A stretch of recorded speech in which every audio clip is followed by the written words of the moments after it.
Bila shaka hujambo msikilizaji. Karibu katika kipindi cha kitabu chetu kutoka maktaba.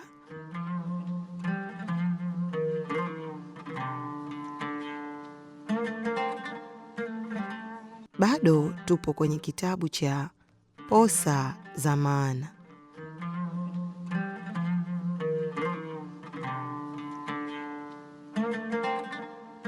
Msimulizi wako ni mimi, Fatia Bedi.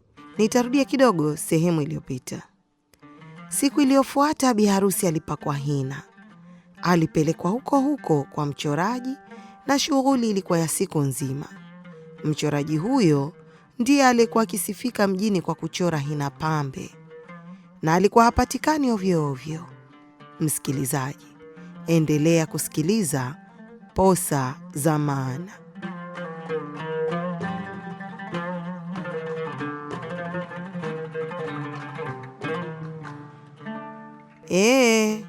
Bi harusi lazima hina yake itulie. Hina hasa, na wala sio majani ya mbaazi. Na hina bi harusi lazima iwe tofauti. Ukijichorea tu hina, mradi hina, walikuwa watakuwa wamependeza kuliko bi harusi mwenyewe. Sasa hapo si utakuwa umemfuja bi harusi wako mwenyewe? Maana siku hizi si ndugu wa bi harusi tu wanaochora, hata waalikwa wanachora. Na mji huu unaujua kwa watu kupenda mazuri. Kwa hiyo ukimpeleka bi harusi wako kwa mtu asiyejua kuchora, itakuwa imekula kwako. Hayo yalikuwa maneno ya mchoraji mwanzo wakati akimwonyesha bi harusi na mpambe wake aina tofauti za maua ili wajichagulie wanayoyapenda. Muna alikuwa mwanzo kuchorwa siku hiyo, huku kukiwa na msururu wa watu wengine waliokuwa wamefika kutaka kuchorwa hina. Maharusi tu siku hiyo walikuwa 4 na wengine walifika 20. Ilikuwa ni kawaida kwa watu watulieni kwamba familia ikiwa na harusi, basi kina mama na wasichana wote wachore hina wapendeze. Haiwi hata kidogo mwanamke kuwe na harusi ya nyumbani na yeye asichore. Kama alivyosema mchoraji, wapo ambao hata harusi si ya nyumbani, mradi yawe kaalikwa tu, basi kuchora na kujipodoa ni lazima kwao. Hawa ndo wale ngoma si yao, lakini lazima waivalie vibwaya na waicheze, tena kwa kudemka hasa. Msikilizaji, endelea kusikiliza Posa za Maana.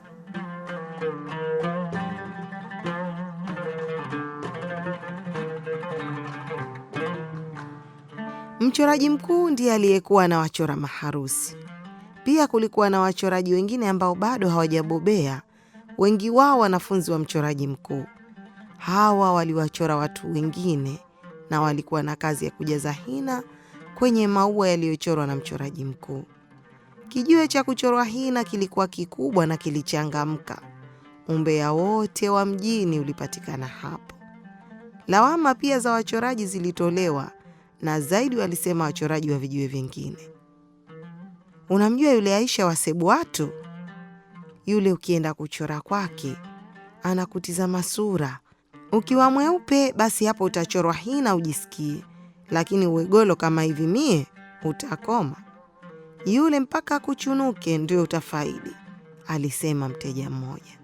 Jamani, lakini wakati mwingine hina inakwenda na mwili wa mtu. Wengine hina inawapendeza na wengine hata uwachore maua gani, hina haiwapendezi. Kuna mtu alitaka kugombana na mie bure, akasema mbona huyu umemchora vizuri na mie vibaya, wakati maua nilomchora wa mwanzo yalikuwa sawa na maua nilomchora yeye. Yule alolalamika ikawa hajapendeza. Mchoraji mkuu alikuwa akichangia mada na kutetea fani yake. Alimeza mate kisha akaendelea. Sasa mtu kikono chako vifupa vitupu na rangi yako imefanana na rangi ya hiyo hina yenyewe, utapendezaje? Mtu akitaka kulaumu awe anatizama vizuri. Sisi wachoraji tunataka wateja wetu wote wapendeze. Lakini kama mtu hana maji ya kupendeza, basi sisi huwa hatuna la kufanya. Na si kosa letu hata kidogo. Kila mtu akawa kimya, anatizama mikono yake kuona je, yeye yumo kwenye kundi gani. Mbali na wenye harusi na waalikwa kujipodoa, kulikuwa pia na suala zima la mavazi. Ilikuwa aibu kwa wenye wao, watu wa mjini, kurudia nguo kwenye harusi. Umemuona? Nguo ile si alivaa juzi kwenye harusi ya mtoto wa Bi Fedhela? Basi kairejea tena ile ile. Hajui kama watu washaiona ama vipi? Kwa kuchelea maneno kama hayo, wanawake walihiari hata wakope, wanyang'anye, ili mradi tu na wao wawe wamevaa nguo mpya. Bi Salma na Bi Sania tayari walikuwa wameshashona nguo zao za sare kwa kila siku ya sherehe. Mama harusi wanatakiwa wapendeze, waonekane hasa kama wanaozesha. Bi Sania alisema jukumu la mavazi alilichukua yeye, kuchagua ipi inafaa na ipi haifai. Mitandio ya kuendana na nguo zao ilitafutwa, ingawa kwenye suala la viatu haikuwa muhimu sana. Nguo zao zilikuwa za kuburutika chini. Hata hivyo, viatu vyenyewe havionekani. Mapambo yote ya kumechisha na rangi za nguo zao yalikuwa tayari yameshatafutwa. Upande wa bibi harusi, nguo zote zilikodiwa kutoka saluni ile ile ambayo Muna hutengezwa. Nguo zote hizi hazijavaliwa hapa Tulieni. Nawapa vitu safi na vizuri, wenyewe mtapenda. Muna alipelekwa kujaribisha nguo moja moja kabla, ili kujua kama zinamtosha na zenye kutakiwa marekebisho madogo zilifanywa kabla ya harusi. Baada ya kuchorwa hina, siku ya pili ndo ilikuwa akdi, yani ndoa yenyewe. Siku hii pia sherehe ilifanyika kwenye ukumbi na kulikuwa na sare maalum ya kuvaa siku hiyo. Wenye harusi na waalikwa lazima kuvaa hiyo sare, ndo ilikuwa kitambulisho chako kuingia mlangoni. Vitambaa vya sare vya harusi ya Muna viliagizwa kutoka Ahweni. Gharama yake ilikuwa 9,000 na viliuzwa 30,000 kwa waalikwa. Kila mwalikwa alitakiwa awe na hiyo sare, na ikawa kama ndo kadi ya harusi. Una sare basi huingii ukumbini. Msikilizaji, endelea kusikiliza Posa za Maana.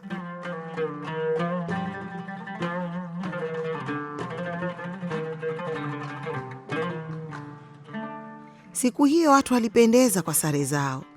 Kitambaa kimoja lakini mishono mbalimbali na mitandio mbalimbali. Kila mmoja kabadilika kwa vipodozi vya uso. Zamani kulikuwa na msemo kwamba ukitaka kuchagua mke, basi usimchague siku ya Idi. Sasa msemo huo inabidi uongezwe kwa kuongezwa, ukitaka kuchagua mke, usichague siku ya Idi wala siku ya sherehe ya harusi, kwani utakuja kuuziwa mbuzi kwenye gunia. Kila mtu siku hiyo alikuwa aking'ara, hana hata kipele wala kikovu usoni. Vyote vimezibwa kwa foundation na poda za uso. Macho kila mtu mazito, hayawezi kwa kope bandia. Vizibao vya macho vilirembwa kwa shedo za macho za kila rangi. Midomo miekundu kama zuarde. Almuradi kila mmoja akimwambia mwenziwe sogea huko. Ukumbini mnanda uliacha maji. Mnanda huo ulipigwa na vijana wa kiume, mashababi na watu wazima. Wenyewe wanaita mnanda huo dufu, lakini ulikuwa hauna tofauti na taarabu. Waimbaji walikuwa wanawake na wanaume. Hapo ziliimbwa kasida za harusi, nyimbo za harusi na hata bongo flavor. Tamba mama harusi tamba, tamba mama harusi tamba, namwita na mama Salma tambe, na Bi Sania naye mama tambe, namwita naye Bi Sauda tambe, tamba mama harusi tamba, tamba mama harusi tamba.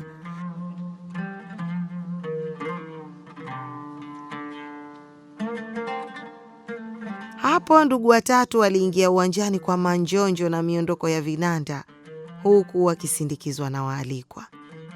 Kutunza ndo ilikuwa mpango mzima kwenye harusi.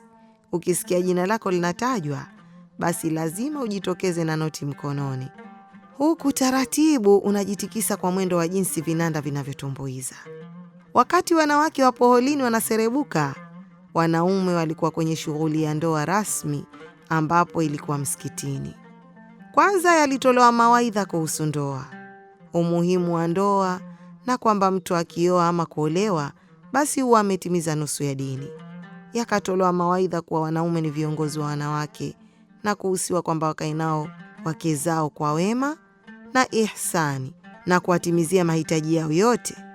Likazungumzwa swala zima la subra na kustahamili katika ndoa ili kuifanya ndoa idumu. Kisha Bwana Kheri aliozeshwa rasmi mtoto wa watu. Munawar binti Khamis alipewa mkono na Bwana Khamisi, na huku shekhe akimkaririsha maneno ya kiapo cha ndoa, Bwana Kheri bin Machano, na Bwana Kheri aliitika naam. Kisha shekhe akaendelea, nikushuhudie mimi na waliohudhuria wote hapa kwamba umekubali kumwoa Bi Munawar binti Khamis kwa mahari yake mliokubaliana na kwa idhini ya wali wake. Naam, nimekubali kumwoa Bi Munawar binti Khamis kwa mahari tuliyokubaliana na idhini ya wali wake. Utakaa naye kwa wema na kumtimizia haki zake zote za siri na za dhahiri. Naam, nitakaa naye kwa wema na kumtimizia haki zake zote. Pindi mkichokana utamrejesha kwao kwa wema na ihsani kama leo utakavyokwenda kumchukua. Naam, umekubali? Nimekubali. Umekubali? Nimekubali. Kisha Bwana Khamisi akaambiwa aseme, naomba mnishuhudie kwamba nimemuoza Bwana Kheri bin Machano binti yangu Munawar Khamisi kwa mahari yake tuliyokubaliana. Mara baada ya maneno hayo, Bwana Kheri alishtukia akipigwa ngumi moja la kisawa sawa na mtu aliyejitokeza nyuma yake ghafla. Haraka haraka Bwana Kheri alinyanyuka, huku kashikilia joho lake na kuanza kuwapa watu mikono, huku watu wakikata mbavu kutokana na ngumi aliyoichezea. Kitendo cha ngumi kilikuwa kitiba na matani ya jamii hiyo. Bwana harusi akizubaa kunyanyuka baada ya kuozeshwa, lazima watani wa biharusi wamkaribishe kwa ngumi. Kilichofuata ilikuwa salamu na pongezi. Bwana harusi alipongezwa kwa kupata jiko na baba harusi alipongezwa kwa kuozesha. Takadumu ilitolewa na halua ya kumwaga, sambusa, keki, nyama ya kukausha pamoja na kahawa. Kisha kila mmoja alitafuta njia yake akenda. Msikilizaji, endelea kusikiliza Posa za Maana.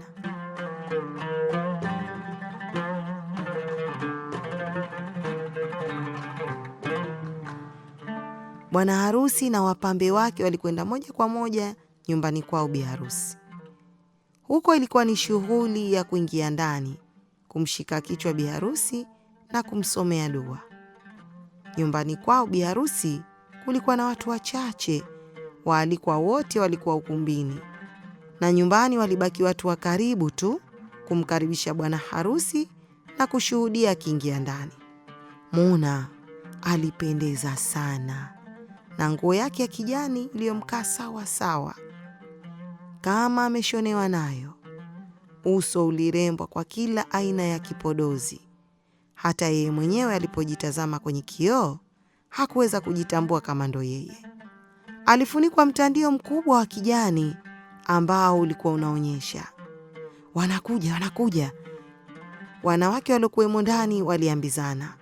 Hapo mlango ukafungwa kwa ndani. Bwana Kheri na wapambe wake walifika mlangoni. Kina mama baadhi pia walikuwa mlangoni kwa nje. Asalamu alaikum. Shehe aliongozana na Bwana Kheri alisema huku akijifanya mkali. Wa alaikum salam. Wanawake waliitikia bila wasiwasi wakionyesha ubabe wao. Haya, kaeni pembeni, kaeni pembeni, bwana harusi anataka kwenda kumsalimia mkewe. Mkewe si ndo mie hapa, alisema mwanamke wa makamo hivi, kajigubika gubi na mtandio. Msilete utani hapa kina mama, mwacheni bwana harusi aingie ndani. Halo, Mnatutisha sio? Hatishwi mtu hapa. Haingii mtu hapa kama hamjashughulika. Kwani huyu mzungu hajui mambo yetu? Ajitutumue hapa ndio tumwachie. Aliruka mwingine na vicheko vikaendelea. Ala, kumbe haja yenu ndo hiyo tu? Ilikuwa mseme mwanzo. Rafiki wa Bwana Kheri, Zuberi, yule aliyokwenda hospitalini kupima virusi vya ukimwi pamoja, alijigamba. Kisha akatia mkono mfukoni na kutoa noti 3 za 5,000 na kuwapa. Wanawake hao walizichukua na kuangua kicheko. Hebu mtizame, kujigamba kote huko kwa 15,000? Halo, inahusu. Hapa bado hajaingia mtu ndani. Bwana Kheri aliwatizama wale wanawake huku akitabasamu. Kisha akaingiza mkono mfukoni mwa joho lake na kutoa kitita cha pesa, noti nyekundu, na akawapa wale wanawake ambao walipiga vigelegele vya kushangilia, na hapo mlango ukafunguliwa na wote wakaingia ndani. Mle ndani Muna kijasho kilimtoka. Alikuwa na donge kifuani lilomfanya hataki kulia. Aliomba utokee muujiza na ardhi ipasuke aingie. Muna alihofu kwamba angeanguka au kuzimia. Kwa sababu hiyo alitafuta njia ya kujibabaisha ili tukio hilo lipite salama usalimini. Aliamua fikra zake ziwepo mbali na sehemu hiyo. Kila kitu kilichokuwa kinatokea hapo kilikuwa kama njozi kwake. Alitizama lakini hakuona. Alisikiliza lakini hakusikia. Msikilizaji, endelea kusikiliza Posa za Maana.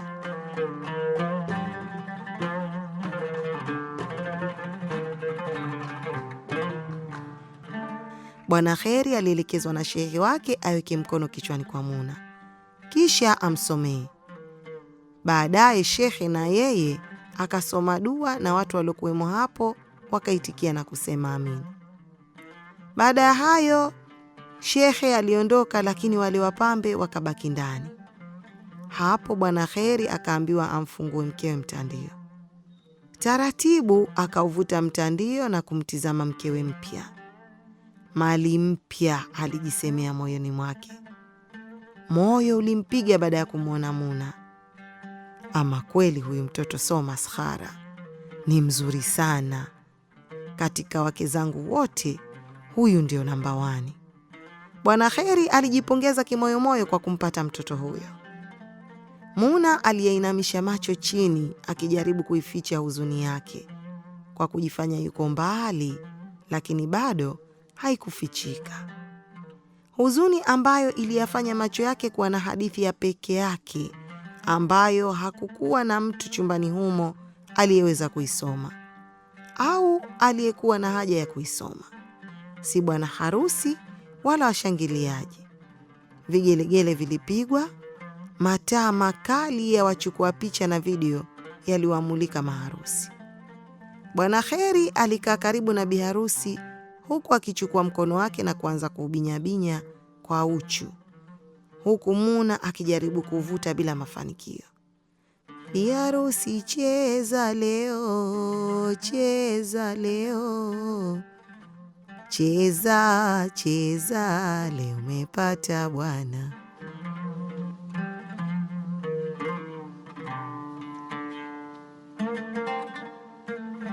Wanawake waliimba na huku msimamizi wa biharusi akimweka sawa biharusi wake. Muna, hebu nyanyua macho. Nyanyua macho umwone mumeo alivyopendeza. Vicheko na vigelegele vilihanikiza. Muna alibaki vile vile. Kisha Bwana Kheri alimgeuza uso upande wake na kumnyanyua kidogo, na hapo Muna akafungua macho na kumtazama. Ilikuwa ni mtazamo uliojaa simanzi, hasira na hata chuki, na kama Bwana Kheri angetaka kutafakari angeliona hilo, lakini yeye hakuweko huko kabisa. Msijali kina mama, mimi kila akiinamisha macho chini ndivyo anavyozidi kuniwacha hoi. Napenda pozi zake. Mtoto kafunzwa kafunzika, alisema huku meno yote 32 nje. Halo halo, vigelegele viliendelea. Kisha Bwana Kheri alimbusu biharusi mashavuni na vigelegele vikaripuka vya kushangilia. Muna midomo ikimcheza kwa hamaki, lakini akabaki tu kimya. Baada ya hayo, maharusi walitoka ndani humo na kuingia kwenye gari kuelekea ukumbini kuonyeshwa kwa waalikwa. Siku ya ndoa ilipita salama usalimini. Siku hiyo kwa makubaliano, bi harusi hakuchukuliwa kwa mumewe, kwa sababu sherehe ziliendelea siku ya pili. Mchana wa siku ya pili kulikuwa na karamu ya chakula ambayo ililiwa nyumbani kwao bi harusi. Nje majamvi na mabusati yakatandikwa, juu maturubali yakatundikwa, nyungu zikakorogwa na biriani ikapakuliwa. Ndugu, jamaa, marafiki na majirani walialikwa kwenye karamu hiyo. Watu walikula wakasaza, na vingine wakatia kwenye sahani wakenda navyo nyumbani. Usiku wa siku hiyo ndo ulikuwa kilele cha harusi. Ilikuwa ndio sherehe kubwa kuliko zote kwa kina mama. Ukumbi ulikuwa mkubwa kuliko siku zilizopita. Ukumbi ulipambwa ukapambika.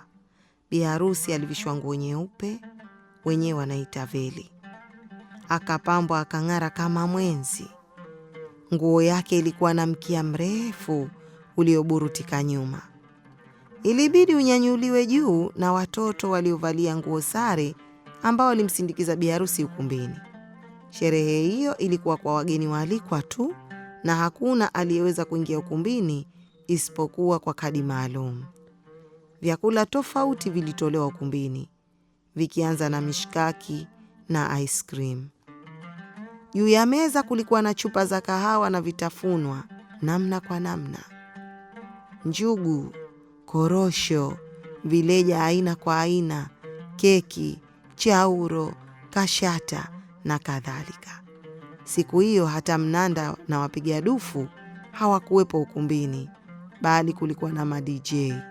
Mwanzo mpaka mwisho mziki uliacha maji. Watu walicheza mpaka wakagaragara chini. Mwisho wa harusi, kila mwalikwa alipewa mfuko, na ndani kulikuwa na kuku wa kuchoma nusu, pande kubwa la keki, sambusa, katlesi, mikate ya nyama, kikopo cha halua na chupa kubwa ya soda, maji na juisi.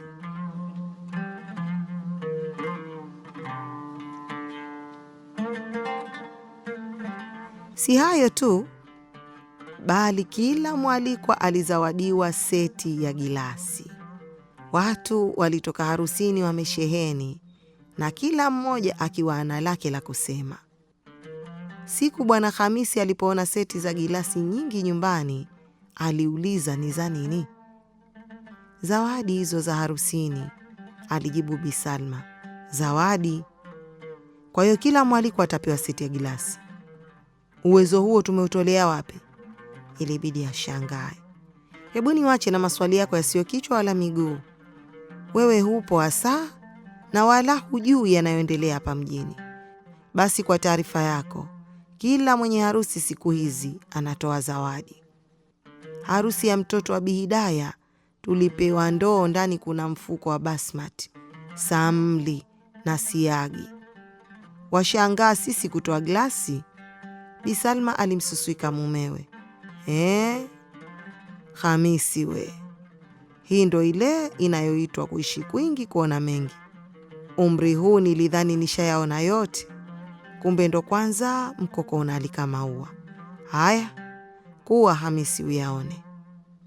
Bwana Hamisi alijisemea kimoyomoyo, huku akifikiria pesa zote za harusi hiyo isiyokwisha zilitoka wapi.